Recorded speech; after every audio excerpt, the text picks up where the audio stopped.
Assalamualaikum warahmatullahi wabarakatuh.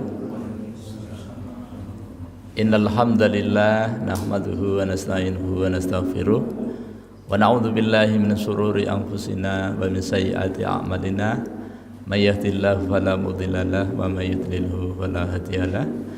Asyhadu an la ilaha illallah wahdahu la syarikalah wa asyhadu anna Muhammadan abduhu wa rasuluh la nabiyya wa la rasula ba'dah. Allahumma salli wa sallim wa barik ala hadzal nabiyil karim wa ala alihi wa sahbihi ajma'in, amma ba'd. Qala Allah ta'ala fil Qur'anil karim, a'udzu billahi minasyaitonir rajim. Ya ayyuhalladzina amanu taqullaha haqqa tuqatih wa la tamutunna illa wa antum muslimun. Fa inna asdaqal hadits kitabullah wa khairal hadi hadi Muhammadin sallallahu alaihi wasallam wa syarral umuri muhdatsatuha wa kullu muhdatsatin bid'ah wa kullu bid'atin dhalalah wa kullu dhalalatin finnar. Ma'asyiral muslimin, jamaah salat fardu subuh musalla Miftahul Jannah yang dirahmati Allah Subhanahu wa taala. Bapak-bapak, ibu-ibu, hadirin wal hadirat, adik-adik yang Allah muliakan. Alhamdulillah, kita bersyukur kepada Allah SWT. Biqauli alhamdulillah wa syukrulillah atas limpahan rahmat dan nikmatnya kepada kita, terutama nikmat hidayah berupa iman dan Islam yang merupakan nikmat terbesar yang Allah berikan kepada kita. Dengan nikmat itu kita dapat melaksanakan sebagian dari perintahnya, yakni melaksanakan sholat fardu subuh secara berjamaah di masjid yang kita cintai ini. Orang yang sholat subuh berjamaah berada di dalam jaminan Allah. Jadi kita sudah mendapatkan satu poin yang pokok dalam hidup ini, kita berada di dalam jaminan Allah. Kalau Allah sudah menjamin kita, maka kita tidak perlu mencari jaminan yang lain untuk mendapatkan sesuatu. Sudah cukup. Jadi kita cukup melaksanakan sholat fardu subuh berjamaah di masjid, dah, ya. Kemudian yang kedua, bonusnya orang yang sholat subuh berjamaah kemudian kita dikasih bonus pahala seperti orang yang sholat malam sepanjang malam. Dan ini sepertinya kita belum pernah, ya, sepanjang malam dari habis isya sampai subuh, ya. Orang yang sholat isya berjamaah tadi malam, insya Allah Allah beri bonus pahala seperti orang yang sholat malam setengah malam. Orang yang sholat sunat 2 rakaat sebelum subuh tadi, yang tadi, Allah beri pahala yang lebih baik daripada dunia dan isinya. Kalau kita ditanya oleh teman kita siapa orang yang paling kaya pagi ini, jawabannya kita semua yang melaksanakan sholat sunat 2 rakaat sebelum subuh. Bagaimana pahala subuhnya? Itu seperti ibadah puasa, itu untuk Allah, dirahasiakan, yang jelas lebih ganal daripada yang lainnya. Yang sunnah saja begitu besar, ya kan? Nah, salawat dan salam semoga senantiasa tercurah terlimpah pada junjungan kita Nabi besar Muhammad sallallahu alaihi wasallam, kepada keluarganya, para sahabatnya, para pengikutnya yang setia, baik yang dulu, sekarang maupun yang akan datang. Mudah-mudahan kita semua yang hadir di majelis yang mulia ini atau siapa saja yang menyaksikan tayangan ini dicatat oleh Allah Subhanahu wa taala sebagai hamba-hamba Allah yang taat, yang takwa, calon-calon penerima syafaat yang agung dari baginda Nabi sallallahu alaihi wasallam atas izin Allah Subhanahu wa taala kelak pada hari kiamat. Amin ya rabbal alamin. Bapak-bapak, ibu-ibu, hadirin dan hadirat yang dirahmati Allah Subhanahu wa taala, adik-adik yang Allah muliakan. Alhamdulillah kita kembali bertemu dalam suasana kebaikan, sehat badan, afiah batin. Ini merupakan nikmat Allah yang wajib kita syukuri agar Allah SWT senantiasa menambahkan nikmatnya kepada kita. Jangan sampai kita termasuk orang-orang yang kufur nikmat. Ketahuilah sesungguhnya azab Allah amat sangat pedih. Pagi ini kita berada di tanggal 8 Ramadan bulan yang ke-9 1447 Hijriah bertepatan dengan tanggal 25 Februari 2026 Miladiyah. Kita akan melanjutkan kajian kita Ma'rifatul Quran fi Tarjamatil Quran, mengenal Al-Quran melalui tarjamahnya dalam rangka untuk meningkatkan kualitas iman dan takwa kita kepada Allah Subhanahu wa taala semata. Tema kita pada pagi hari ini adalah mengenal tazkiyatun nufus, mengenal tazkiyatun nufus, ma'rifatun nufus, ya. Jadi tazkiyah, ya, mensucikan jiwa, ya, nufus, nafasa yunafisu nafsan, jiwa, ya. Jadi Nabi menyampaikan kepada kita bahwa at-tuhuru satrul iman, bersuci itu separuh dari iman. Bersuci, ya, membersihkan badan dari noda-noda atau hadas-hadas itu dengan wudhu dan mandi. Kemudian mensucikan jiwa, ya, mensucikan jiwa ini melalui pembersihan hati, ya. Kalau hatinya bersih, insya Allah nanti akan membawa kesucian jiwa, ya. Allah Subhanahu wa taala menyatakan qad aflaha man zakkaha, sungguh beruntung, ya, sungguh dia mendapatkan suatu kemenangan bagi orang yang mau mensucikan jiwanya. Nah, gitu. Wa qad khaba man dasaha, dan sungguh merugi bagi orang yang mengotorinya. Nah, jadi mensucikan jiwa itu atau membersihkan hati itu dengan cara dua, ya. Membersihkan hati itu dua aja caranya. Pokoknya yang kotor-kotor dikeluarkan, ya. Yang kedua harus mengetahui kotoran hati itu, ya, yang membuat hati kita tidak bersih, ya. Di antaranya ada yang namanya kekafiran. Jadi kalau ada sifat kafir di dalam diri kita, hendaknya segera dibersihkan.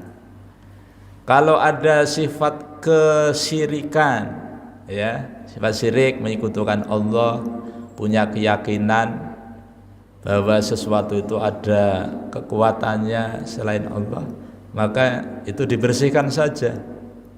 Tidak ada di muka bumi ini makhluk yang punya kekuatan kecuali diberikan oleh Allah. Apabila kita punya keyakinan bahwa batu akik itu bisa bermanfaat untuk melancarkan proyek, mendapatkan menang tender misalnya, itu syirik. Kalau masih ada seperti itu, dibersihkan dari hati kita.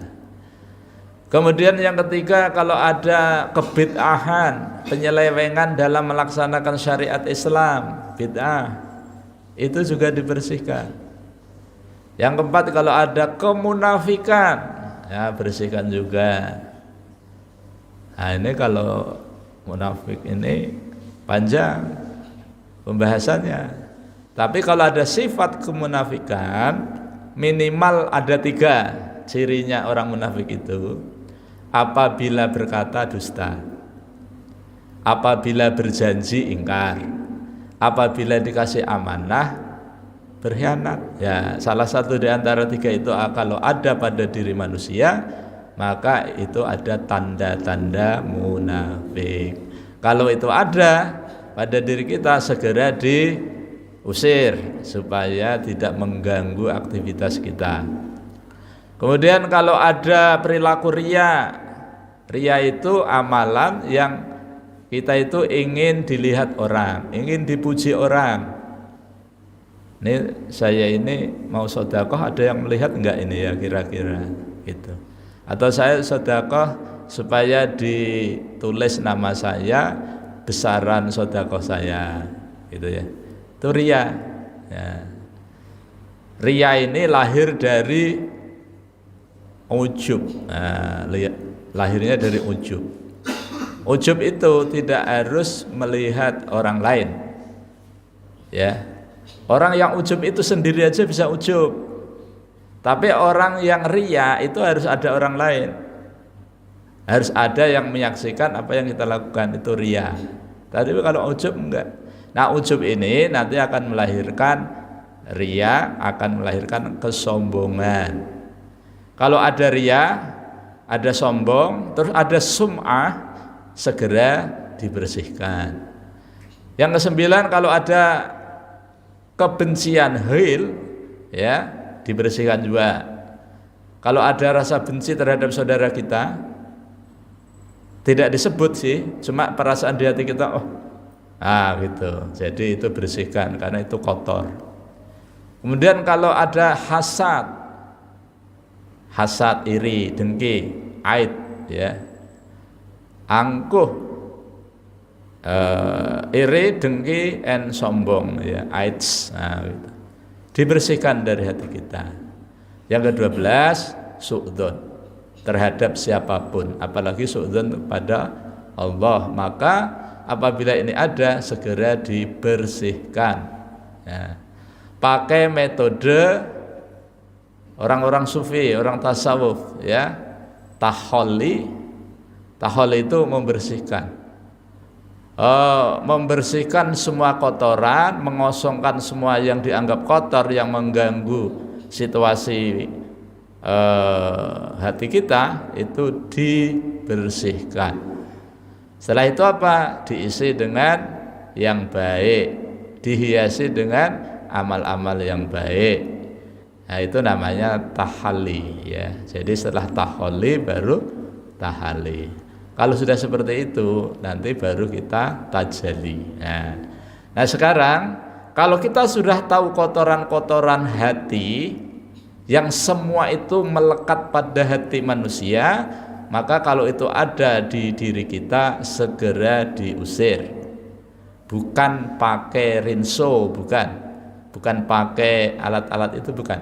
Nah, sekarang dari 12 macam tadi, ya, yang paling pokok adalah kalau kita punya perasaan ujub dan riya, sombong. Nah, 3 ya.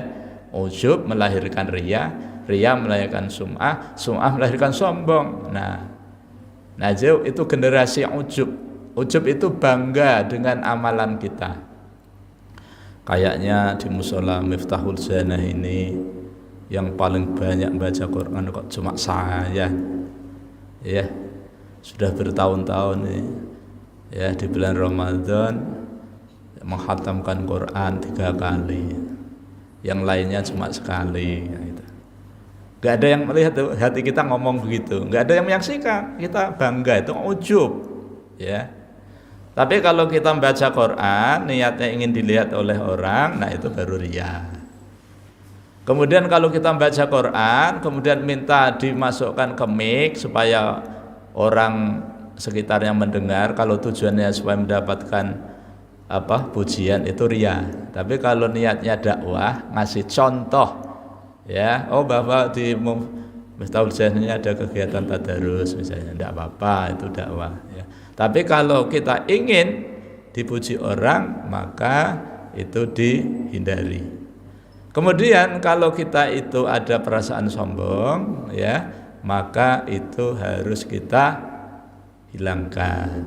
Sombong itu menolak kebenaran dan meremehkan manusia. Nah, bosnya yang paling sombong itu iblis, ya. Iblis ini sampai saat ini sedang berusaha maksimal agar kita semua ini dijadikan jamaahnya. Bapak-bapak, ibu-ibu, hadirin hadirat yang dirahmati Allah Subhanahu wa taala, sekarang kita mengusirnya dengan amalan-amalan yang amalan itu bisa mengurangi, ya, insya Allah membersihkan hati yang kotor. 1, dengan zikir. Dengan zikir. Zikir tetapi yang manfaatnya besar di akhirat, ya, di akhirat. Misalnya subhanallah, Sekali subhanallah, apalagi subhanallahi wa bihamdihi, ini kalau kita baca sehari 100 kali zikir ini, maka pada hari itu kita berada di dalam jaminan Allah. Kita dilindungi oleh Allah. Ya, kita diampuni dosa-dosa kita. Berapa banyaknya? Walaupun sebanyak buih di lautan. Subhanallahi wa bihamdihi. Enggak sampai 5 menit. Ya. 100 kali itu paling 5 menit selesai. Subhanallahi wa bihamdihi, subhanallahi wa bihamdihi, subhanallahi wa bihamdihi. Pokoknya bikinlah bibir kita itu basah dengan zikir kepada Allah. Tapi zikirnya ketika kita subhanallah, maha suci Allah. Jadi yang suci, yang bersih itu hanya Allah. Makanya kalau ada orang mengatakan Allah punya anak, Tuhan punya anak, makanya subhanallah, sesuatu yang enggak mungkin lah gitu ya. Makanya ketika orang Yahudi bilang Tuhan punya anak namanya Uzair, subhanallah. Orang Nasrani bilang Tuhan punya anak, anaknya Yesus, ya, subhanallah itu kan. Kenapa? Karena subhanallah itu mensucikan Allah dari segala sifat kekurangan, dari segala sifat kelemahan, dari segala sifat ketidak diisi sendiri. Jadi segala apapun Allah yang maha suci itu sempurna. Apa manfaatnya ketika kita zikir subhanallah? Diharapkan dengan kita mengucapkan subhanallah mensucikan Allah sebagaimana para malaikat mensucikan Allah ya zikirnya, itu kita nanti akan bersih. Hati kita itu akan bersih, jiwa kita akan suci. Nah, gitu. Kira-kira Bapak-bapak, Ibu-ibu, kalau kita zikir subhanallah gitu ya, terus kita tahu maknanya, kira-kira kita ngomongin orang enggak? Enggak ya? Enggak mungkin kita zikir kok ngomongin orang, ya.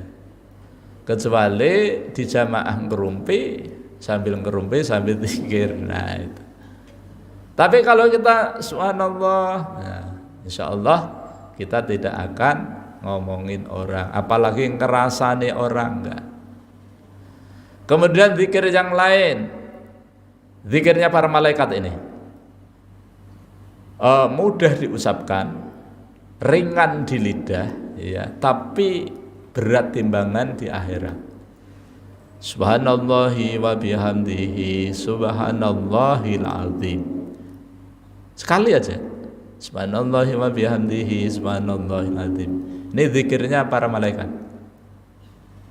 Dan ini disukai oleh Allah. Allah suka banget bagi hamba-hambanya yang mengucapkan zikir ini. Karena zikir ini diucapkan oleh hamba Allah yang di langit, yaitu para malaikat. Nah, ini nanti di timbangan amal di akhirat itu nanti akan memberatkan, ya. Itu yang kedua. Yang ketiga, alhamdulillah tamlaul mizan. Nah, zikir alhamdulillah, alhamdulillah, segala puji milik Allah, segala pujian milik Allah. Semua yang menyebabkan kita ini dipuji oleh manusia itu semua milik Allah. Nah, tamlaul mizan itu nanti memenuhi timbangan di mizan, di timbangan amal. Jadi ini yang akan memberatkan timbangan kebaikan kita. Mumpung kita berada di bulan Ramadan, bulan yang penuh berkah, rahmat, ampunan, kebebasan dari neraka, maka kita manfaat untuk memperbanyak zikir kepada Allah. Alhamdulillah, memenuhi timbangan. Ada lagi zikir yang subhanallah walhamdulillah. Ada dua ya, ada subhanallah, ada alhamdulillah. Kalau kita mengucapkan zikir itu, maka zikir itu kebaikannya memenuhi langit dan bumi. Kebaikannya itu. Padahal jarak bumi ke langit itu wah, Pak Fahir. Mana Pak Fahirnya? Berapa Pak jarak bumi ke langit itu? Berapa? Jauh ya? Jauh. Nah, nggak usah ke langit, sampai ke bulan aja. Bulan kan dekat. Nah, jauh juga kan? Nah, yang ruangan antara bumi dan langit itu bisa kita penuhi kebaikannya cukup mengucapkan subhanallah walhamdulillah. Itu ringan aja kan? Berapa biayanya?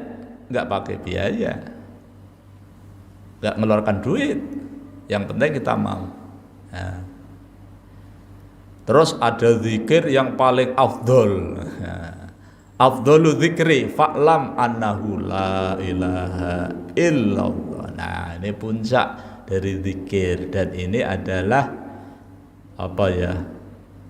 Kalau kita bicara iman itu kan menurut Imam Baihaqi itu kan ada 77 cabang. Ada furuknya ya. Nah, yang paling tinggi itu adalah mengucapkan kalimah la ilaha illallah. Bahkan jaminan Allah lewat nabinya, orang yang akhir hayatnya mengucapkan kalimat la ilaha illallah dakhulal jannah, masuk surga. Bukan yadkhulunal jannah, bukan akan masuk surga, tidak, tapi dakhulal jannah langsung. Nah, jaminannya luar biasa. Tapi kita harus paham betul, ya kan? La ilaha illallah. La, tidak ada, ilaha, sembahan, Tuhan yang berhak disembah dengan baik dan benar, illa, kecuali Allah ya Allah. Nah, kalau kita mengucapkan zikir ini kemudian kita paham maknanya, kemudian kita aplikasikan dalam kehidupan kita, insya Allah kita akan terhindar dari kesyirikan. Nah, itu. Tapi tidak hanya di bibir. Kalau di bibir nanti seperti orang batuk. Siapa yang batuk? Nah, yang batuk-batuk. Biasanya di iklan itu kalau batuk obatnya dikomik saja gitu kan? Ya kan? Dikomik saja.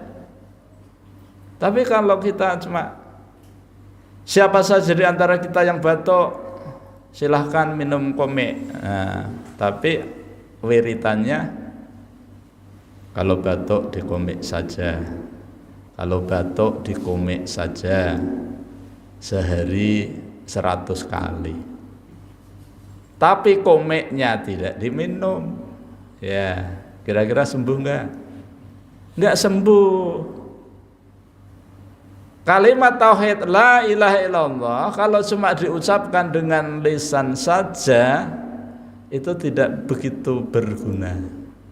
Kalau nilai-nilai makna yang terkandung di dalam kalimat tauhid itu tidak difahami dan tidak diamalkan. Zikir lidahnya mengucapkan la ilaha illallah, tapi kegiatannya masih mendatangi dukun, juru tebak. Nah, bagaimana ini? Bertentangan dengan kalimat tauhid ini. Nah, itu ya. Jadi iman yang paling pokok itu kalimah. Yang paling rendah itu menyingkirkan duri atau halangan di jalan, ya. Kemudian Nabi mencontohkan amalan hati dari cabang iman itu rasa malu. Itu. Ini zikir-zikir.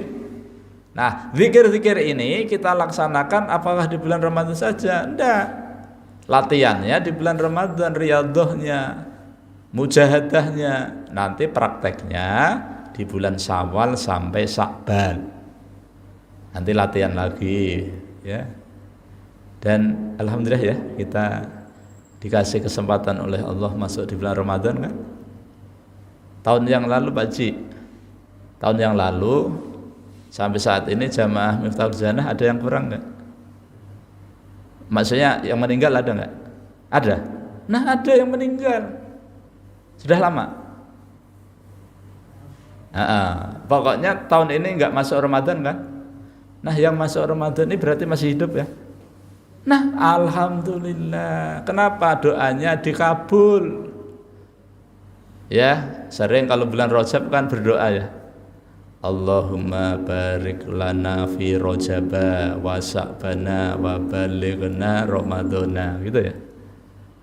Ya Allah, berkatilah kami di bulan Rajab dan bulan Sa'ban, dan sampaikanlah kami di bulan Ramadan. Nah, lalu mau ngapain kalau sudah sampai di bulan Ramadan itu mau ngapain gitu loh, yang jelas. Oh, mau memperbanyak ibadah, ingin mensucikan jiwa, ya, nah, gitu. Alhamdulillah nih kita bersyukur. Banyak kok Banjarmasin ya, sebulan yang lalu ulun juga ngikutin sholat fardu kifayah di Al-Jihad sebulan yang lalu. Padahal hari-hari ada. Kenapa kok sebulan yang lalu? Ya karena keluarga kami gitu ya, saudara-saudara kami banyak yang meninggal dan kita semua nggak tahu, ya kan, apakah ini Ramadan yang terakhir atau Ramadan yang pertama ya. Maka mumpung kita dikasih kesempatan oleh Allah berada di bulan Ramadan, manfaatkan, terutama apa? Digunakan untuk mensucikan jiwa.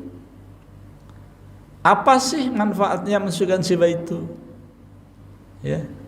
Sekarang gini, misalnya ya, hati kita ini masih kotor ini, dengan 12 macam penyakit tadi, 12 macam, salah satu saja itu sudah luar biasa, satu penyakit saja, terus tidak dikeluarkan dulu, terus langsung kita masukin amalan-amalan yang lain. Kira-kira nanti kotoran dengan itu akan campur aduk. Makanya Imam Al-Ghazali itu metodenya memang bagus. Jadi bersihkan dulu baru diisi. Kalau di musola ini ada tempat atau tandon air, ya, tandon airnya itu kotor, ya, mau diisi dengan air yang baru, tentu kotorannya dulu dibuang, baru diisi air yang baru. Tapi kalau kotoran enggak dibuang, cuma langsung diisi, itu kebersihannya tidak sempurna, bahkan malah kotor gitu ya. Nah gitu. Begitu juga di dalam diri kita. Kalau hati kita masih kotor, jiwa kita juga masih belum suci, maka dibersihkan dulu. Apa sih yang menyebabkan kotornya hati? Ya 12 macam itu. Salah satu di antara 12 tadi. Kalau ada segera dibersihkan, baru diisi yang lain. Nah, ketika kita disampaikan Allah ke bulan Ramadan, maka kita gunakan untuk mensucikan jiwa kita. Ya kan? Dengan cara-cara zikir tadi, zikir. Dan itu salah satu tugas pokok Nabi, Rasul diutus ke muka bumi ini untuk menyampaikan ilmu dan mensucikan jiwa. Banyak ayat ya. Nabi Ibrahim berdoa kepada Allah supaya diutus seorang Rasul, yang Rasul itu tugasnya membacakan ayat-ayatmu Al-Quran, kemudian mengajarkan Alkitab Al-Quran kepada mereka, kemudian mensucikan jiwa mereka. Nah, mensucikan jiwa mereka itu harus diambil dari sumber yang asli, yaitu dari Al-Quran. Surah Jum'ah ayat 2. Walladzi ba'atsa fil ummiyina rasulam minhum yatlu alaihim ayatihi wa yuzakkihim wa yu'allimuhumul kitaba wal hikmah wa in kanu min qablu lafi dhalalim mubin. Dialah Allah SWT yang mengutus seorang yang ummi, maksudnya dari kalangan ummi, kalangan tidak pandai baca dan menulis, bukan berarti nggak pintar sekali ya. Dari kalangan mereka bangsa Arab, suku Quraisy, gitu ya. Apa tugasnya? yatslu alaihim ayatihi, membacakan ayat-ayatnya dengan memahami kandungannya. Wa yu'allimuhumul kitaba wal hikmah, dan mengajarkan mereka Al-Qur'an dengan hikmah. Ada 3 kan? Membaca dengan pemahaman, mensucikan jiwa, dan mengajar. Wa in kanu min qablu la fi dhalalim mubin, yang sebenarnya sebelumnya orang-orang itu sebelumnya adalah sesat, dan kesesatan itu nyata, bisa dilihat dengan mata kepala. Nah, ini adalah bukti dikabulkannya doa Nabi Ibrahim. Kemudian Nabi itu menyampaikan tugas pokoknya, mengajar Al-Quran dan mensucikan jiwa. Maka kalau kita ingin tazkiyatun nufus, sumbernya adalah di Al-Quran. Sampai kapan kita belajar? Sampai ajal menjemput kita. Nggak ada lulusnya, nggak ada ujiannya seperti sekolah. Terus menerus kita laksanakan. Makanya ciri majelis taklim yang benar menurut sunnah adalah di dalam majelis itu ada dibacakan Al-Quran, kemudian dibacakan hadis. Nah, 2 hal ini adalah sarana untuk tazkiyatun nufus. Jadi majelis taklim itu harus ada tazkiyatun nufusnya, gitu. Nah, tidak dijejeli ilmu terus, gitu ya. Ilmunya banyak tapi akhlaknya nol, itu enggak seimbang.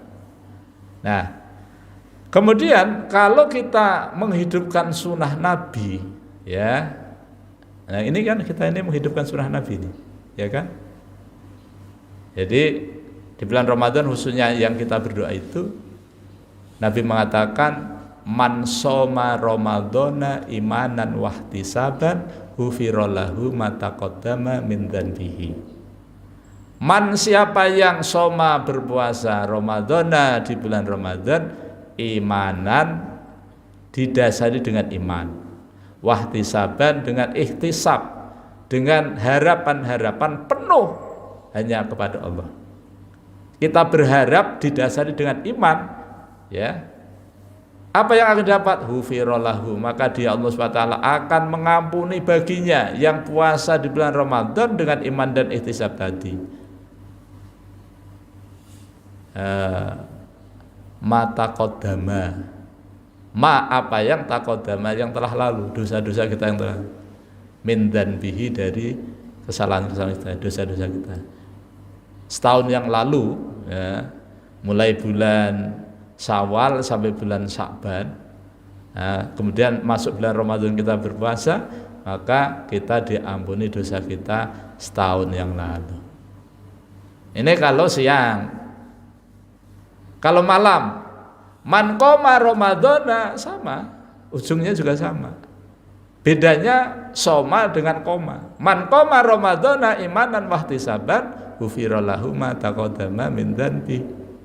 Barang siapa yang menghidupkan malam di bulan Ramadan dengan qiyamul lail, sholat tahajud, sholat tarawih, witir, didasari dengan iman, wahtisaban, sama, hanya dikerjakan semata-mata mengharap rahmat dan ridhonya Allah, ghufirallahu ma taqaddama min dzanbi. Makanya orang berdoa supaya disampaikan ke bulan Ramadan itu, karena di bulan Ramadan itu penuh dengan kebaikan, penuh dengan keberkahan, penuh dengan ampunan, penuh dengan kebebasan dari neraka, bukan dipenggal-penggal. 10 hari pertama rahmat, 10 hari kedua ampunan, 10 hari yang ketiga bebas dari neraka. Jadi kalau 10 hari pertama dapat rahmat tok gitu. Bukan. Rahmat Allah sepanjang bulan, berkahnya Allah sepanjang bulan, ampunan Allah sepanjang bulan, peluang untuk dibebaskan dari neraka juga sepanjang bulan. Nah, makanya Pak Ji di sini kalau witir pakai kunut enggak? Enggak. Tambah kunut, sunnah itu, ya. Doanya kan bagus sekali, kan, bagus sekali. Nanti Pak Fahid catatkan kunut witir. Kalau kunut witir itu ijma ulama, semua imam sepakat. Ya. Tapi kalau kunut di subuh itu masih hilaf. Tidak semua sepakat. Ya. Tapi kalau kunut witir ada bagi-bagi sih di riwayat itu. Ulun pernah dengar dan ulun tanya, mana hadisnya? Ya, ulun diperlihatkan. Mulai 15 ke atas. Nah itu kalau bulan Ramadan ya. Nah, kalau enggak di bulan Ramadan ada witir enggak? Di luar Ramadan ada witir enggak? Ya ada bagi yang mau katanya. Tapi yang terkenal witir itu di bulan Ramadan. Oh, gimana itu? Masa witir di bulan Ramadan aja? Jadi kalau ada witir di situ ada kunut karena Rasulullah mengajarkan kepada cucunya. Nanti ditulis itu doa kunutnya, redaksinya yang bagus itu. Bukan kunut nazilah, ini kunut bagus. Allahumma hdini. Kalau banyak Allahumma hdina fiman hadai wa afina fiman afai wa tawallana fiman tawallait wa barik lana fima a'tait wa qina bi rahmatika syarra ma qadait. Bagus kan? Bagus banget. Isinya nanti dicari di YouTube. Gitu ya. Bapak-bapak, ibu-ibu, hadirin hadirat yang dirahmati Allah SWT, ini sarana untuk membersihkan hati, mensucikan jiwa supaya kita termasuk pendukung risalahnya Rasulullah, mengajar kemudian mensucikan jiwa. Nah kemudian sebulan yang lalu ulun sudah menyampaikan tentang amalan-amalan, karena ada dalam tazkiyatun nufus itu ada amalan hati, ada amalan lisan, ada amalan anggota tubuh. Ya. Yang pokok dari amalan hati itu adalah ikhlas. Ikhlas. Segala apapun yang kita lakukan, baik di bulan Ramadan maupun di luar Ramadan, maka ikhlas dulu.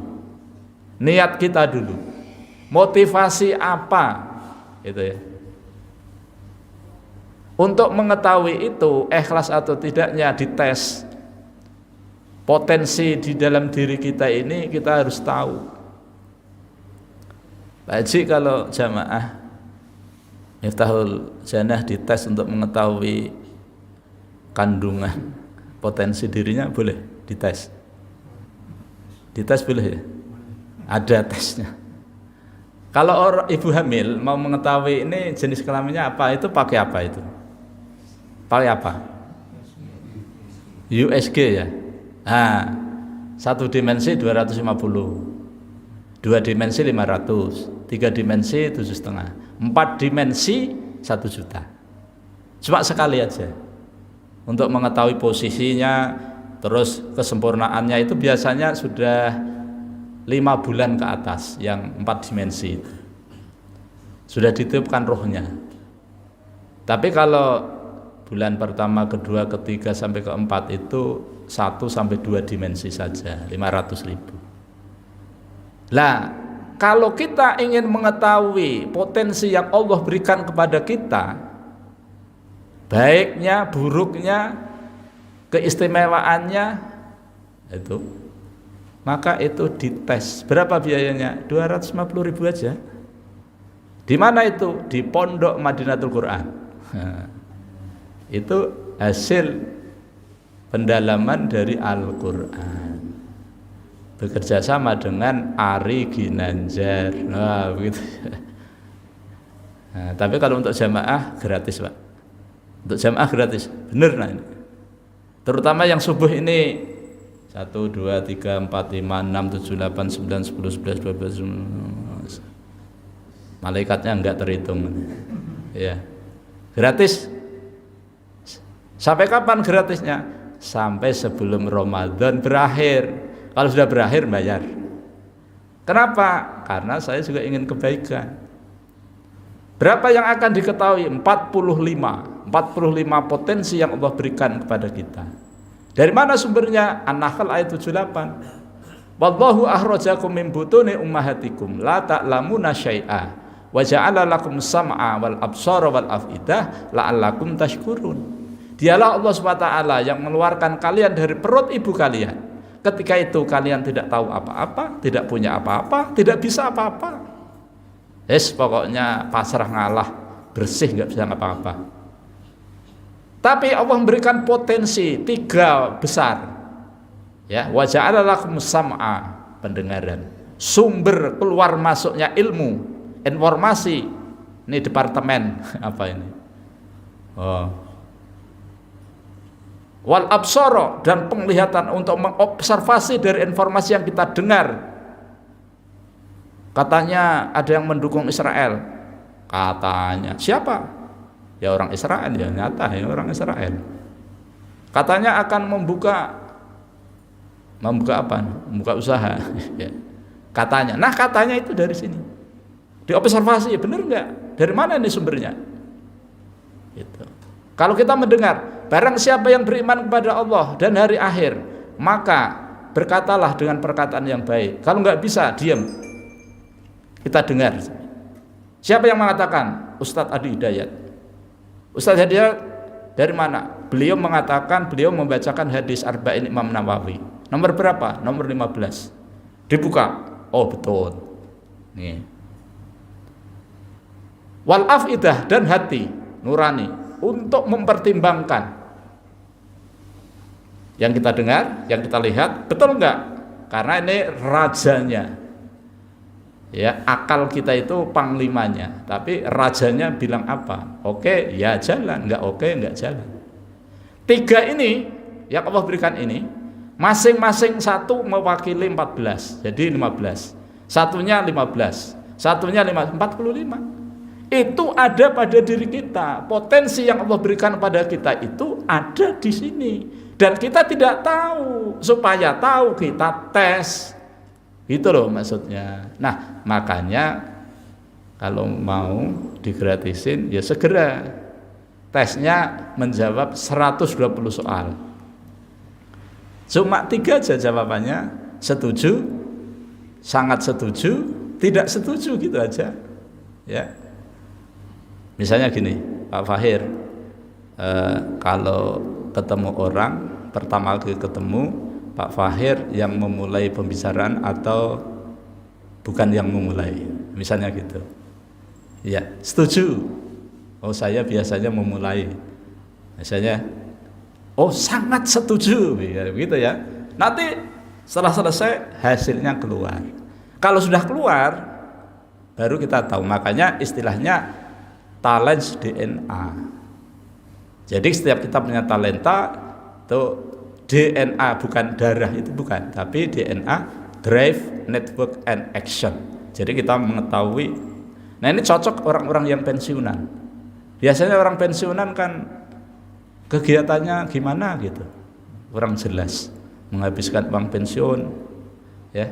Tapi kalau kita sudah tahu potensi kita, oh ternyata pada saat pensiun itu kita punya potensi, kita kembangkan. Habis, masih 2 kali pertemuan dilanjutin. Bapak Ibu yang dirahmati Allah SWT, demikian yang dapat saya sampaikan, kurang lebihnya mohon dimaafkan. Mudah-mudahan silaturahmi kita pada pagi hari ini dirahmati dan diridhai oleh Allah SWT.